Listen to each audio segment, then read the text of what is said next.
trauma bonds. Got close off of battle scars. Equal pain, so we think it's equal games. Same team, but it's different hearts. Same goals, but it's different shots. Thought we was winning the same. Turns out you were just running me game. Should've known, but I couldn't guess it. It's a damn shame.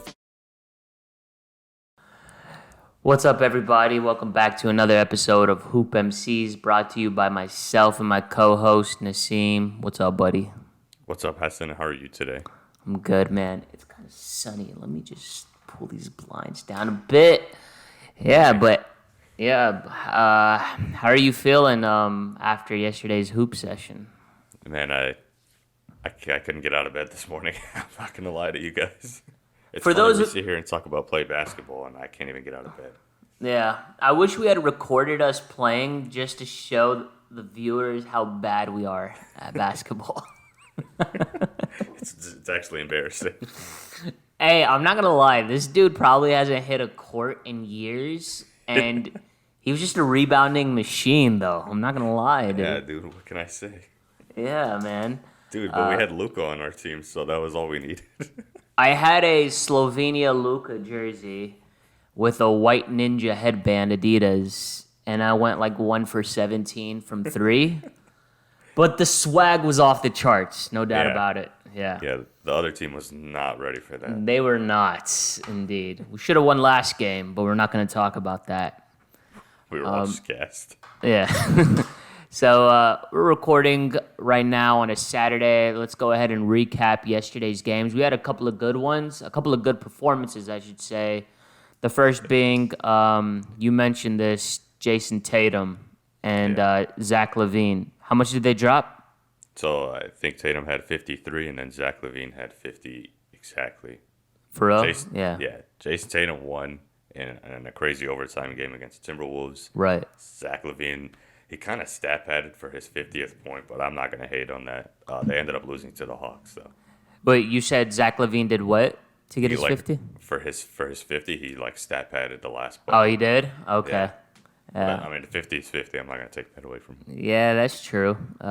We had a guy once upon a time on our player. People talked about him stat padding, but we'll get into that. Tatum, that was a career high for him. Yeah. It went to overtime, like Nassim said, against the Timberwolves.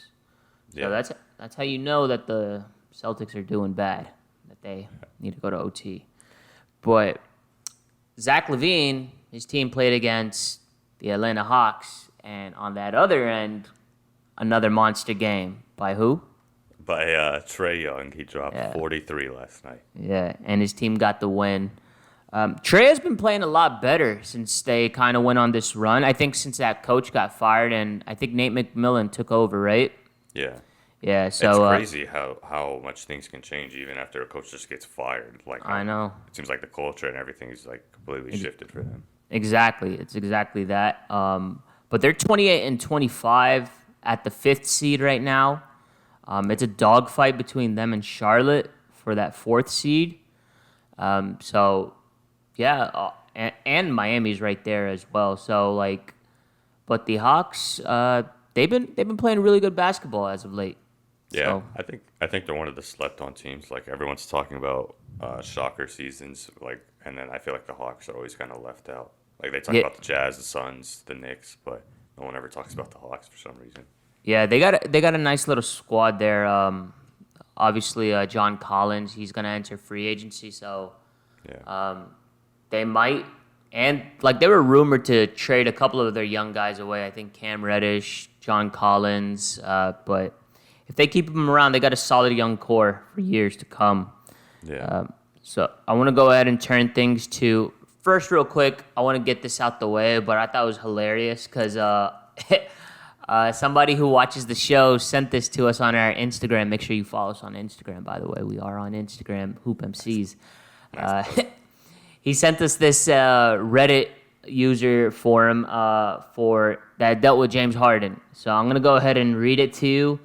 I told Nassim about it, but I obviously paraphrased. But okay, so if the Nets ever go to a Game 7 in the playoffs, Harden should shave his head. Imagine Harden showing up to the game bald as fudge. No beard, no hair, just a shiny-ass head. No one would even realize that's Harden at first. They'd be like, "Who the hell is that dude?" He'd tear dudes up before they even realize who he is. KD passes out to Brown. That's fine. Let him shoot. Wait, that's effing James Harden? Splash. The opposing team would be second-guessing everything. Should I double that dude? Is he Harden? Or is he that other guy? And once they get used to it, they would be too busy gawking over Harden's bald-ass head to even focus on the game. I know he'd never do it, but it would be a huge flex. That's actually kind of funny. I mean, for a game 7, literally, the guy, if he's not getting doubled, he's dropping 30 on your head right there. I'm not going to lie. If I was a defender and James Harden pulled that shit, I would exactly have that reaction. I don't think I'd be able to focus on defense. Yeah, I would stare at his head, honestly. We want to go ahead and shout out Chair Dude on Instagram who sent us that. So we appreciate you. Next on the list, I saw something interesting. Gonna go back to the MVP discussion. Nikola Jokic. Obviously, he's leading the race right now. Embiid is playing catch up. Harden's hurt, so that momentum died down. But looking back at historical seasons, what do you think is the lowest draft pick to ever win the MVP in the NBA, not the ABA? Take a stab at it. That's tough. I want to just throw a number and say like the 16th pick or something. Very close. Very really? close. Yeah. The 15th pick. Damn. Who was that? The 15th pick was, damn it, who was the 15th pick? You're supposed to have this. I'm supposed to have this data. My bad, guys. Actually, I was looking this up. Do I have it open? Damn it. No, I don't. You know what? Stay tuned here. Folks, we will get that to you. Who is In the meantime, what was Jokic drafted at? Okay, so that's what I wanted to get to. Nikola Jokic was drafted at second round, number 41. Wow. Yeah. Well, that's just going to be a huge outlier compared to the rest of the MVPs. Yeah. Who was the lowest draft pick to win MVP in NBA? And it was like the 15th overall. Steve Nash. There you go. Man. He won it twice, and I think Giannis was also the 15th pick. And so I think a total of four MVPs. Yeah, that's actually crazy to think about. Like all the history in the NBA, the lowest pick has been 15 for an MVP. Yeah. Like I thought there would be like a Tom Brady in there who got like third round. You know how many times the number 1 pick won it? Not a lot, I feel like. 27. Oh, wow. Okay, never mind. Shut up. 27 times. But if Nikola Jokic wins the MVP, is this the greatest MVP, like, in the history of the NBA? Like, as far as a player winning it? Would you give that title, or is that a stretch? I think it's kind of a stretch, but I do think it's, like, a huge thing for people who love underdog stories. I mean, the guy's, we're not even to bash on him, but he's not the most athletic player, and he wasn't drafted as high as any other MVP, clearly. I mean, it's just his genuine skill and his IQ for the game, which is literally what's carrying him in the Nuggets. So I think it's a huge thing just for people not seeing people built like LeBron or like super in shape to have to win MVP. Like you can win it off of what's up here and your actual skill. Right, exactly. But honestly, I was kind of taken aback by that stat. Moses Malone, he was in the AABA before the merger, and just the way that they had their draft pick, it was kind of weird back then. But basically, he got drafted at number 22. So even with the ABA being as low as 22 for an MVP to win it, like still. Nikola Jokic blows all that out the water, obviously being drafted at number 41. That's just crazy, man. Like in the NFL, you see people getting drafted like 4th, 5th round potentially. Tom Brady, 6th rounder, 5 MVPs or some shit, or that's probably Super Bowl. He probably does have like 5 MVPs. Yeah, something crazy along those lines. A lot more variability with the NFL than the NBA. That's for sure. Yeah. Moving on, I want to talk about the playoff race. I know we talked about that. Another thing that I saw that I wanted to bring up was the seeding out in the Western Conference. So you got Utah, Phoenix. This is in order. Number 3, I believe is it the Clippers? Yeah, the Clippers, Nuggets, and then the Lakers. So those are the top 5. Now, one of them is going home in the first round. Isn't that insane? Yeah. That's crazy. I'm trying to think of who it is. I mean, essentially, obviously, it's going to come down to whoever's 4 and 5. That's one of the teams that's going home, unless there's an upset on the other bracket. So, if I'm the Nuggets or if I'm the Clippers, I'm like fighting for my life to stay out of that 4 or 5 bracket because they're going to end up probably facing the Lakers. And if I'm the Lakers, I'm chilling. Like, I'm going to be whoever falls into that matchup regardless. So yeah, AD and LeBron are getting close. Does this mean that do the Nuggets? Okay, so the Nuggets are like they have 18 losses that match the Clippers. Yeah. And then they're 2 games back in the win column from the Clippers into the 3rd seed.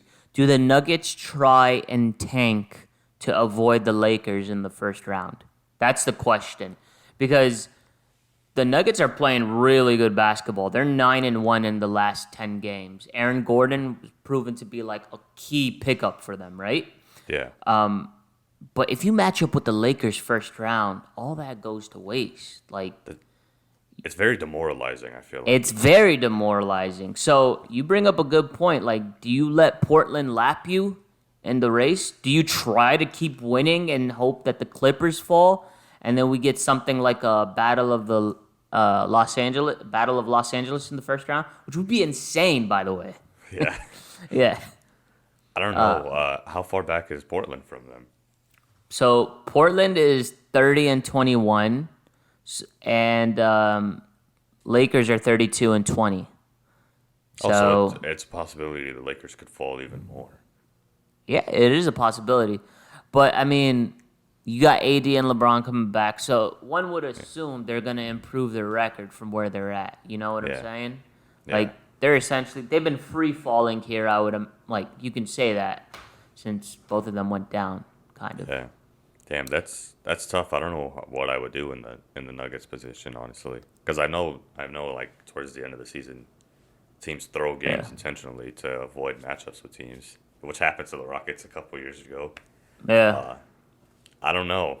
That's a tough one, but again, if I'm the Nuggets and Clippers, if it comes down to it, I'm fighting for my life every single game to avoid that first round matchup. Yeah, avoid the 4th seed at all costs. Yeah. All right, how about this? Utah, Phoenix, Clippers, 1 through 3. Who do you think is the most likely to get upset in the first round? Probably Phoenix. You think so? Then you don't believe that because of the experience, I'd imagine? Is that it? Well, probably that. I mean, Utah would go against the 8th seed, so they're not going to get upset. And then for Phoenix, it's what you're saying, the inexperience. Like, they have Chris Paul, but that's the only experienced player they have on their team, I think, right? And Yeah. Jay Crowder. Jay Crowder, yeah. So if anyone's going to choke and lose that, it would be the Suns. Man, I like the Suns though, man. Like they're a very good team. And they beat the Jazz not too long ago. They'd be facing the Mavericks. That's a tough matchup. Like the Mavericks are kind of tricky. You don't know what they're going to give you. Yeah. But it also depends on the play-in tournament, so I don't know. That's true. I forgot about that. So Dallas would probably be in that play-in tournament. But I would bank on them to obviously get through. Right now that's looking like Dallas, Memphis, San Antonio, and Golden State. But Golden State's honestly hanging on a thread. They lost yesterday to the Wizards in stunning fashion. 4-point play. Hold on, backtrack here a little bit. So we mentioned the Clippers. So if the Clippers get knocked out earlier than expected, right? Mm-hmm. Kawhi has the option, I think, to be a free agent. And just because he doesn't accept that player option, he opts out. You know, he's doing that for money, obviously. So Yeah. What do you think if they get upset early? What do you think are the odds? Not the odds. Let me rephrase that. Do you think he stays in LA, or do you see him going somewhere else, take his talents elsewhere? I think he'd probably book it, honestly. There would be absolutely no reason for him to stick around. I mean, they have the whole run it back mentality, and if they don't, holy crap, I'm about to sneeze, but it won't come out. Anyways, if they don't, I mean, if they end up falling short like first, second round again, there's literally no point. Unless he just doesn't care about winning, then that would just further prove that he's only there for money and a lifestyle at that point. So Yeah. if he truly wants to win, he has to leave after this year if they fall first or second round. Yeah, good point. You mentioned lifestyle. If he cares about lifestyle, he'd probably consider then the Miami Heat, because Miami, that's a pretty sick lifestyle, and Miami is going to be well positioned to actually take on a max contract. Does he consider Miami? Does he consider, okay, I want to actually stay close to West Coast?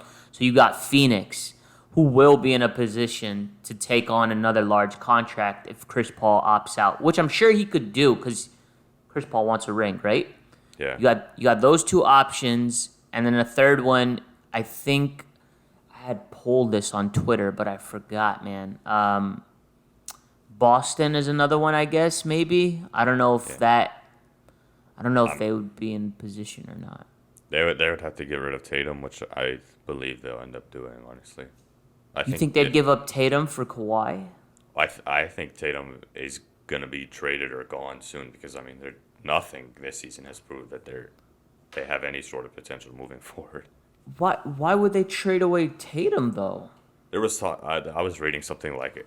I don't know if this is just people being brain eating or not, but like they were talking about would the Celtics trade Tatum for now a first round pick in this year's draft or moving forward? Obviously, multiple firsts. And some people were actually agreeing with it. And I mean, I don't know. I'm kind of on the fence about both because I feel like they're not doing anything when they were supposed to have their two best or young guys have their best season ever, and they're performing really horribly as a team. So I really don't know. They just extended Tatum. I can't see them trading him away. Plus, Boston's kind of capped out. They would have to get rid of Kemba, but good luck getting anybody to agree take on Kemba's contract. The Rockets will probably do it. I hope not. But I could have sworn I had. You know what? I think damn it. You know what? I'm gonna just let this go. But I think honestly, the three real options for Kawhi are the Clippers, Phoenix, and Miami. Like those are three legitimate places that he'll consider. Yeah. 2 and 3, I think, would be serious contenders. By the way. Who's not? The Clippers. I mean, okay. They're not proving anything. Yeah. And honestly, like, they could go to the conference finals and lose again to the Lakers, which I think that would still probably be demoralizing to Kawhi Leonard. So he'd probably still book it regardless, even if they reach the conference finals and surpass last year. Yeah, which is actually, I think, impossible for them to do so. Like, well, actually, they can beat the Lakers if everything holds, but I really just think, like, they're going to make it past the first round just based off of an easy matchup, but second round, I think they're going to get exposed again. They're not a serious contender at all. Yeah, I mean, so if the Clippers stay at number 3, they're likely facing Phoenix in round 2. Do you think that Phoenix pulls it off? Because I would think Phoenix is the underdog in that situation. I do think they're the underdog, but I wouldn't be surprised to see the Clippers blow it. Really? Nothing excites me about them. They're not a serious team to me. There's not serious. I say this every week. I don't see a serious team in the West other than the Lakers and now the Nuggets.